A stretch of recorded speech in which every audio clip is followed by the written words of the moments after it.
Pas ditëve që kanë qenë në qendër të vëmendjes dhe spekulimeve në rrjetet sociale, Matteo Borri ka zgjedhur të reagojë përmes disa postimeve në Instagram. Në një prej tyre, ai shfaqet pranë dhuratave dhe luleve të shumta që ka marrë nga mbështetësit e tij, duke falënderuar publikisht të gjithë ata që i kanë qëndruar pranë. Faleminderit nga zemra shqiptarëve nga e gjithë bota për mbështetjen pa kushte, shkruan Matteo në postimin e tij.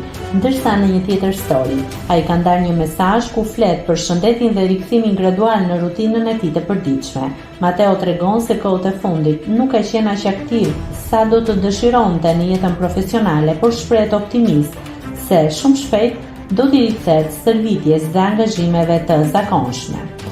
Mos e neglizhoni stërvitjen, ushqihuni shëndetshëm, bani një regjim të rregullt gjumi dhe kujdesuni për shëndetin tuaj. Shëndeti mbi të gjitha, shkruan ai. Mesazhi i tij është pritur me shumë komente pozitive nga ndjekësit, të cilët i kanë uruar shëndet dhe rikthim sa më të shpejt në aktivitetin e tij. Ai nuk harron asnjëherë të falenderojë dhe fansat e tij.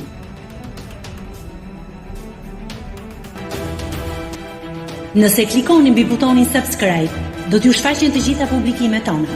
Ju ftoj t'i bëni subscribe kanalit, të pëlqeni videot dhe të lini komentin tuaj.